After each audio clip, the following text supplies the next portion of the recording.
Hello guys, welcome back to my channel.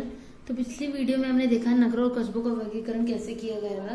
Classification of towns and cities हमने देखा कि कैसे कैसे उसको बांटा गया था। ठीक है, आज हम देखेंगे नगरों का प्रकारात्मक वर्गीकरण, मतलब functional classification of cities and towns का देखेंगे। ठीक है, इससे पहले गाइस चैनल को सब्सक्राइब करना ना भूले, वीडियोस को लाइक और शेयर कीजिए।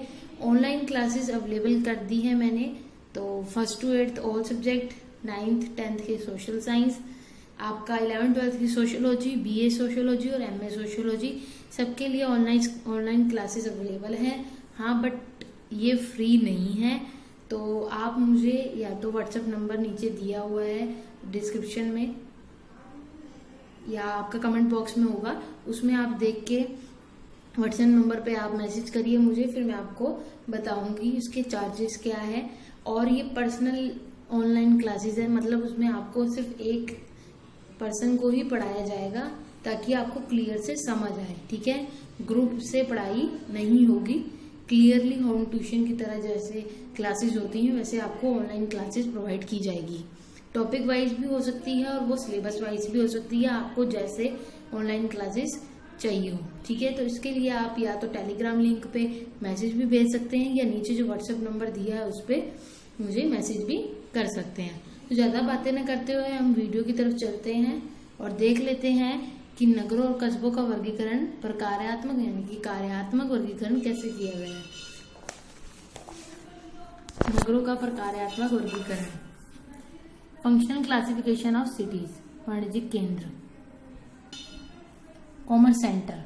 ठीक है, व्यापार और वाणिज्य मध्यकालीन कस्बों और नगरों के दो मुख्य कार्यकलाप थे। जो मध्यकालीन कस्बे और नगर थे उनके दो मुख्य कार्यकलाप कौन से थे? व्यापार और वाणिज्य। सौदागर और व्यापारी गिल्डों में संगठित थे। सौदागर और व्यापारी को गिल्डों में संगठित, गिल्ड हमने पहले पिछली वीडियो में पढ़े थे। गिल्ड ऐसे ग्रुप होते थे जहां पर सौदागर और व्यापारी अपना एक ग्रुप बनाते थे। तो गिल्डों में लोग जो है सौदागर और व्यापारी गिल्डों में संगठित थे, मतलब उनका अपना एक ग्रुप था।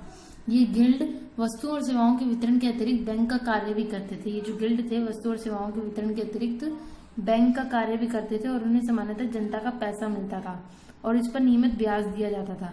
तो ये जो गिल्ड थे वो वस्तु और सेवाओं के वितरण के अतिरिक्त बैंक का कार्य करते थे।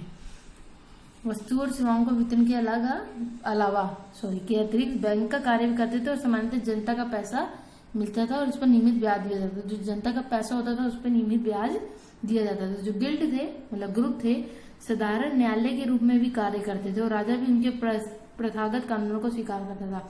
वहां पे जो सौदागर और व्यापारी के गिल्ड बने हुए थे, ग्रुप बने थे, उनको न्यायालय का कार्य भी दिया जाता था। वो न्यायालय भी करते थे और लेकिन राजा भी उनके कानूनों को स्वीकार करता था। विगत में भी कुशल कर्मकार कारखानों में संगठित थे। आर के मुखर्जी ने मुगल काल में राज्यों के उपक्रमों का विस्तृत लेखा जोखा प्रस्तुत किया। राज्य उपक्रमों के अलावा व्यक्तिगत उद्यमी भी थे। तो क्या कह रहे हैं, आज आर के मुखर्जी थे, उन्होंने बताया कि मुगल काल में राज्यों का जो व्यवस्थित लेखा जोखा था वो कौन रखता था, उसमें भी कारखानों में जो लोग संगठित होते थे या सौदागर व्यापारी थे उनके द्वारा भी उपक्रमों का व्यवस्थित लेखा जोखा प्रस्तुत किया जाता था। वहां पर व्यक्तिगत उद्यमी भी थे। तो वाणिज्यिक केंद्रों का विकास संबंधित राज्य की राजधानियों में भी हुआ था। ठीक है, तो वाणिज्यिक केंद्रों का विकास कहाँ हुआ था? संबंधित राज्य की राजधानियों में भी हुआ था। विभिन्न वाणिज्यिक कस्बों, नगरों और बाजारों का उत्थान और पतन राजनीतिक सुरक्षा पर निर्भर है। जो भी वाणिज्यिक कस्बे थे और नगर थे, जो भी कॉमर्स सेंटर थे, उनका उत्थान या बाजारों के उत्थान और पतन पर ही निश्चित था। वास्को डी गामा ने जब नई समुद्री व्यापार मार्ग की खोज की थी तो उसके साथ कालीकट एक महत्वपूर्ण वाणिज्यिक केंद्र बन गया था। जब वास्को डी गामा ने भारत तरफ की समुद्री व्यापार मार्ग की खोज की थी तब वहां पर कालीकट जो था एक महत्वपूर्ण वाणिज्यिक केंद्र बन गया था। वाणिज्यिक केंद्रों का एक नेटवर्क भी था जिसमें पद सोपान के कई स्तर थे। वाणिज्यिक केंद्रों में एक नेटवर्क भी था, इसमें पद सोपान के कई स्तर थे। पद मतलब स्टेप वाइज। ठीक है, तो पद के हिसाब से उनका जो नेटवर्क होता था, पद के हिसाब से चीजों को बांटा जाता था। जैसे एक स्कूल है, उसमें स्टूडेंट्स आते हैं, फिर टीचर आते हैं, फिर प्रिंसिपल आते हैं, तो पद के हिसाब से उनका कार्य बांटा जाता है। राजनीतिक स्थायित्व के साथ वाणिज्यिक केंद्रों का उदय अधिक निर्बाध रूप से हुआ। बाजारों, कस्बों और नगरों में गांवों की तुलना में बड़ी संख्या में सौदागर थे। तो बाजारों, गांवों में, कस्बों में क्या थे? बड़ी संख्या में सौदागर रहते थे। अनेक दस्तकार थे, बुनकर है, तेल वाला, कारीगर, मोची अपने वस्तु का व्यापार करते थे। बड़े बाजार, कस्बों और गांवों दोनों से संबंध बनाए रखते थे। जो छोटे लोग थे वो क्या करते थे, बड़े बाजार से भी और कस्बों और नगरों से भी, गांवों से, दोनों तरफ से संबंध बनाए रखते थे, क्योंकि उनको अपना सामान बेचना होता था। अधिक आकर्षण के कारण कुछ नगरीय वस्तुओं का उपभोग शुरू हुआ तथा नगरीय जीवन शैली को अपनाया गया। तो अधिक आकर्षण के कारण क्या है, आकर्षण होने लग गया लोगों को कि हमें भी एक चीज चाहिए, हमें भी ऐसी गाड़ी चाहिए, हमें भी स्कूटर चाहिए, हमें भी ये सुविधाएं चाहिए। तो उसमें क्या है, वस्तुओं का उपभोग करना शुरू कर दिया लोगों ने और नगरीय जीवन शैली को अपनाना शुरू कर दिया। तो नगर अपने आंतरिक भूभाग और समीपवर्ती क्षेत्रों को वाणिज्यिक सेवाएं उपलब्ध कराते हैं। तो नगर जो होते हैं वो अपने आंतरिक भूभाग और समीपवर्ती जो आसपास के क्षेत्र, जो समीपवर्ती क्षेत्र होते हैं उनको वाणिज्यिक सेवाएं उपलब्ध कराता था, जो आसपास के क्षेत्र थे। नगर विभिन्न प्रकार की वस्तुएं और सेवाएं उपलब्ध कराता है और उन्हें नगर के अंदर और बाहर दोनों स्थानों पर बेचा और खरीदा जाता है। जो नगर होते हैं वो विभिन्न प्रकार की वस्तुएं और सेवाएं उपलब्ध कराता है, ठीक है, और उनको नगर के अंदर और बाहर दोनों जगह बेचा जाता है। खनन जो है कस्बों का अभ्युदय वाणिज्यिक कस्बों का विशिष्ट उदाहरण है। जो खनन होता था, जहाँ पे खुदाई होती थी, अलग वाणिज्यिक अलग अलग उद्योग खनन पाए जाते थे, वो भी जो था वाणिज्यिक कस्बों का एक विशिष्ट उदाहरण था। भारत के अनेक नवीनतावादी और समृद्ध किसान कस्बों में रहते हैं। तो भारत के जो अधिक समृद्ध किसान है वो कस्बों में रहते हैं। महानगरों के अलावा विशाखापट्टनम, कोचीन, सूरत इत्यादि अन्य पतन नगर जो वाणिज्यिक कार्यकलापों के प्रमुख केंद्र है। तो ये सब जो है वाणिज्यिक कार्यकलापों के प्रमुख केंद्र थे महानगरों के अलावा, ठीक है। तो अब ये है कि इसमें हम देख रहे थे, जब नगरों का प्रकारात्मक वर्गीकरण किया तो उसे 3 में बांटा गया था, वाणिज्यिक केंद्र, प्रशासनिक कस्बे और तीर्थ स्थल, नगर और कस्बा, ठीक है। तो अभी हमने वाणिज्यिक केंद्र पढ़ लिया। तो ये हमारी नगरीय समाजशास्त्र की सीरीज चल रही है। नगरीय समाजशास्त्र की मैं आपको कमेंट बॉक्स में लिंक दे दूंगी, वहां से आप जाके डिस्क्रिप्शन में से या कमेंट बॉक्स में से लिंक पे क्लिक करके नगरीय समाजशास्त्र की, अर्बन सोशियोलॉजी की सभी वीडियोस देख सकते हैं, ठीक है। तो प्रशासनिक कस्बे देख लेते हैं, एडमिनिस्ट्रेटिव टाउन्स। प्रशासनिक कस्बों और नगरों का लंबा इतिहास रहा है और अभी भी नगर के अभ्युदय में उनकी केंद्रीय भूमिका है। जो प्रशासनिक कस्बे हैं उनकी केंद्रीय भूमिका पाई जाती है। पाटलिपुत्र हो गया, विजयनगर हो गया, मदुरई, गोलकुंडा सभी प्रशासनिक नगरों कस्बों के उदाहरण है, जो अब प्रशासनिक कस्बों के रूप में नहीं जाने जाते।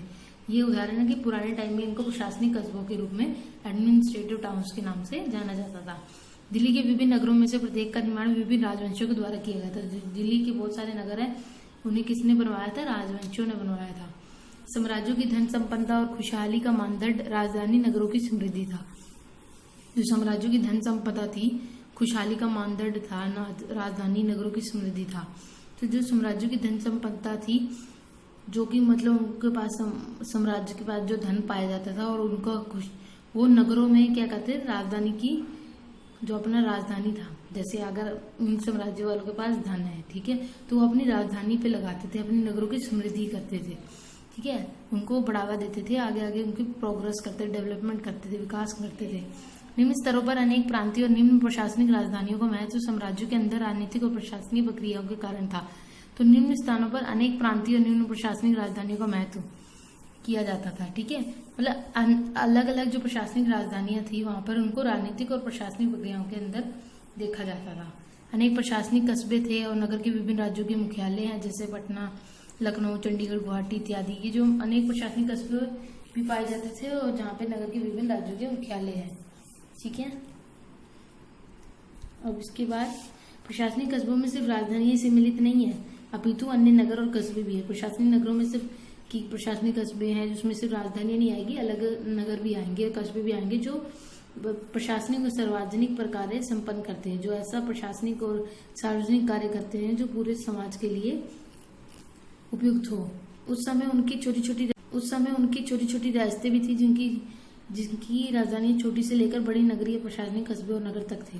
छोटी छोटी रियासतें भी पाई जाती थी और छोटे बड़े नगरीय प्रशासनिक कस्बे भी पाए जाते थे। भारत पर ब्रिटिश शासन के दौरान नगरीकरण की प्रक्रिया में प्रशासनिक कारक ने महत्वपूर्ण भूमिका निभाई। जब भारत में ब्रिटिश शासन का दौरान था तो वहाँ पे प्रशासनिक जो कारक थे उन्होंने महत्वपूर्ण भूमिका निभाई। भारत में राज्यों की संख्या में वृद्धि और भारत में राजनीतिक प्रक्रिया, प्रशासनिक और राजनीतिक आधारों पर बड़े राज्यों का और अधिक विभाजन किया जा सकता है। तो भारत में जैसे जैसे राज्यों की संख्या में वृद्धि हुई वैसे वैसे राजनीतिक प्रक्रिया और प्रशासनिक कस्बे बढ़ते चले गए। अब हम थर्ड देख लेते हैं, पिलग्रिमेज सिटीज एंड टाउन्स, तीर्थस्थल नगर कस्बा। तीर्थ स्थल तो आपको पता ही है, जहाँ पे लोग तीर्थ करने जाते हैं की यात्रा भ्रमणशील धार्मिक अनुष्ठानों का धर्मांतरीय स्वरूप था। धार्मिक अनुष्ठानों का एक स्वरूप पाया जाता है। ये 3 चरणों में होती है तीर्थ स्थल की यात्रा। एक तो स्वतः प्रेरणा, जो कि यात्रा शुरू करने की चेतना उत्पन्न होता है इसमें, स्वतः प्रेरणा, अल्पतम प्रत्यक्षता और पुनः सम्मोहन। स्वतः प्रेरणा में हम पहले सोचते हैं कि हम तीर्थ पे जाएंगे।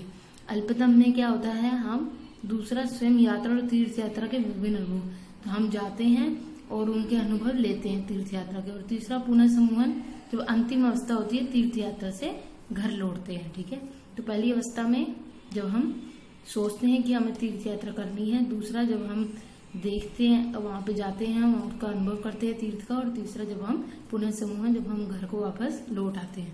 तो ये तीर्थ यात्रा को 3 चरणों में बांटा गया है। हिंदू धार्मिक साहित्य में तीर्थ यात्रा के 4 मुख्य लक्षण हैं। ठीक है, तो तीर्थ यात्रा के 4 मुख्य लक्ष्य हैं। एक मार्ग जो स्थान को जाता है जहाँ कोई व्यक्ति प्रत्यक्ष शक्ति प्राप्त कर सकता है। तो एक मार्ग उन्होंने ऐसा बताया कि ऐसा स्थान जहाँ पर व्यक्ति कोई प्रत्यक्ष शक्ति प्राप्त कर सकता है, भगवान से मिल सकता है। नदी का तट कह सकते हैं जहाँ पे लोग शुद्धिकरण के लिए जाते हैं, पवित्र स्नान करते हैं। ठीक है, जैसे गंगा में, हरिद्वार में लोग जाते हैं, पवित्र स्नान करते हैं नदियों के किनारे। एक पवित्र स्थल जहाँ प्रत्यक्ष शक्ति है, और एक ऐसा पवित्र स्थल जहाँ पर प्रत्यक्ष शक्ति पाई जाती है, भगवान का स्वरूप पाया जाता है। धार्मिक भूभाग जो अनेक दैवीय कार्यकलापों और सर्वशक्तिमान के कार्य से पवित्र बन गए हैं, और ऐसे कार्यकलाप भी होते हैं जिनको हम धार्मिक कार्यकलाप, उससे वो जगह है जो पवित्र बन जाती है। हिंदूवाद अनेक प्रकार के धार्मिक अनुष्ठानों से परिपूर्ण है। इस अनुष्ठानों में तीर्थ यात्रा भी है। तो हिंदुओं में हिंदूवाद जो है, हिंदू धर्म में बहुत ज्यादा धार्मिक अनुष्ठान पाए जाते हैं, और इन अनुष्ठानों में तीर्थ यात्रा को भी महत्वपूर्ण समझा जाता है। प्राचीन काल में आज की भांति परिवहन सुविधाएं नहीं थी, तो तीर्थ की आवश्यकताओं को पूरा कर सके पहले नहीं थी सुविधाएं, तो लोग पैदल ही जाते थे। इसने सौदागरों और अन्य व्यापारिक समुदायों के लिए भी मंदिर कस्बों में अपना व्यापार व्यवसाय स्थापित करने का मार्ग प्रशस्त किया। तो इसमें फंक्शन क्लासिफिकेशन क्या आया, मतलब प्रकारात्मक वर्गीकरण, मतलब प्रकारात्मक वर्गीकरण कहाँ पर आया, क्योंकि जो भी जगह थी जहाँ पे मंदिर और कस्बों तक हम लोग जाते थे तीर्थ यात्रा करने, तो वहाँ पे कितने लोग आते, वो चीजें भी खरीदते, तो लोगों ने, सौदागरों ने, व्यापारियों ने वहां पर अपना व्यापार स्थापित, व्यवसाय स्थापित करने का मार्ग प्रशस्त कर लिया।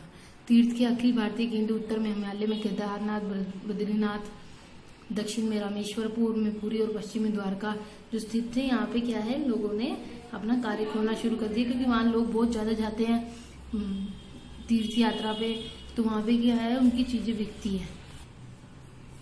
हाल के समय में सर्वाधिक नगरीय धार्मिक केंद्र इलाहाबाद और वाराणसी, बनारस में पाए जाते हैं। ठीक है, भूगोल वेताओं और समाज वैज्ञानिकों ने पवित्र स्थल और तीर्थ यात्रा केंद्रों को मुख्यतः 3 समूहों में विभाजित किया है।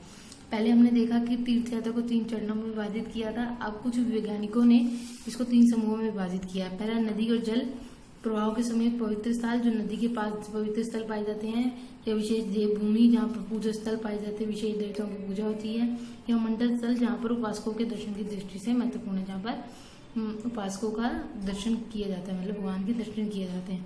भारत में हिंदू आबादी अधिक है, जिसमें तीर्थयात्रियों का धार्मिक महत्व अधिक है। ठीक है, यहाँ पे हिंदू में धार्मिक महत्व ये अधिक पाए जाते हैं। तो प्रकारात्मक वर्गीकरण कैसे किया उन्होंने नगरों का, कि उन्होंने उसको वाणिज्यिक केंद्र में बांटा, प्रशासनिक कस्बों में बांटा, और तीर्थ स्थल नगर और कस्बे में बांटा। ठीक है, कि कैसे लोग इन कस्बों में बढ़ के भी अपना व्यापार कर रहे हैं, नगरों का वर्गीकरण किया है। तो यहाँ पे देखो तीर्थ स्थल में भी इन्होंने तीर्थ यात्रा के आसपास भी काम करना शुरू किया, क्योंकि वहाँ पे ज्यादा लोग आते हैं, लोग आएंगे तो वो चीजें भी खरीदेंगे, और चीजों की बिक्री ज्यादा होगी तो पैसा ज्यादा कमाया जाएगा, तो यहाँ पे दुकानें ज्यादा पाई जाती हैं।